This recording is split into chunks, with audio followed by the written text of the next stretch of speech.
सोचिए एक ऐसा बच्चा जिसे खुद फरिश्तों के सरदार जिब्रील अलैहिस्सलाम ने पाला हो, जिसे दुनिया के अजीम नबी मूसा अलैहिस्सलाम का साथ मिला हो। क्या वो इंसान कभी शिर्क कर सकता है? जवाब है हाँ। ये कहानी उस शख्स की है जिसने बड़ा होकर उसी ने अल्लाह के नबी से गद्दारी की। ये कहानी है सामरी की। बात उस वक्त की है जब फिरौन बनी इसराइल के बच्चों को कत्ल करवा रहा था। एक माँ ने अपने बच्चे की जान बचाने के लिए उसे एक सुनसान जगह एक गार में छुपा दिया और अल्लाह के हवाले करके चली गई। वो बच्चा वहां भूख से मर सकता था, लेकिन अल्लाह ने उसकी हिफाजत के लिए किसी इंसान को नहीं बल्कि जिब्रील अलैहिस्सलाम को भेजा। कहा जाता है कि जिब्रील अलैहिस्सलाम खुद आकर उसे उंगली से शहद और दूध चटाते थे। वो बच्चा इंसानों से दूर फरिश्तों की निगरानी में बड़ा हुआ। उसकी आंखों में एक अजीब सी तेजी और चालाकी थी। उसका नाम था सामरी। जब वो बड़ा हुआ तो वो मूसा अलैहिस्सलाम पर ईमान ले आया और उनके लश्कर में शामिल हो गया, लेकिन उसका दिल कभी साफ नहीं था।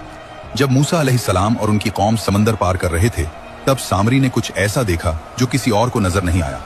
उसने देखा जिब्रील अलैहिस्सलाम को जो एक घोड़े पर सवार थे। सामरी ने देखा कि वो घोड़ा जहां भी कदम रखता वहां की सूखी मिट्टी में जैसे जान आ जाती, हरी घास आगाती। सामरी की आंखें चमक उठी। वो झुकता है और घोड़े के कदम के निशान के पास से एक मुट्ठी मिट्टी उठाकर अपनी जेब में छुपा लेता है।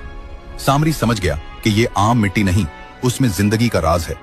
फिर जब मूसा अलैहिस्सलाम 40 दिन के लिए कोह तौर पर अल्लाह से कलाम करने गए, तब सामरी ने अपना असली खेल खेला।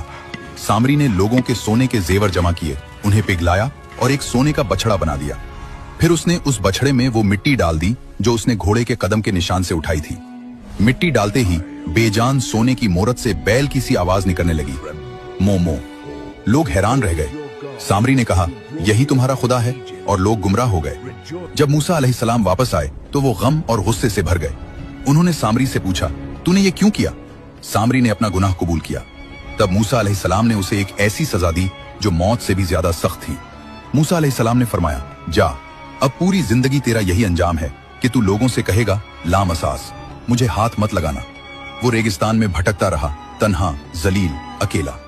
जिब्रील अलैहिस्सलाम का पाला हुआ बच्चा आखिरकार इब्लीस का शिकार बन गया। दोस्तों, सामरी का फितना, सोने का बछड़ा और लामसास की सजा, ये पूरा वाकया कुरान पाक की सूरह ताहा आयत 83 से 98 तक से साबित है।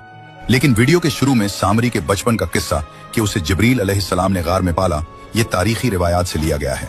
इसका मकसद सिर्फ ये इबरत देना था कि जिसे जिब्रील की सोबत भी मिली वो भी गुमराह हो गया, क्योंकि हिदायत सिर्फ अल्लाह ही देता है।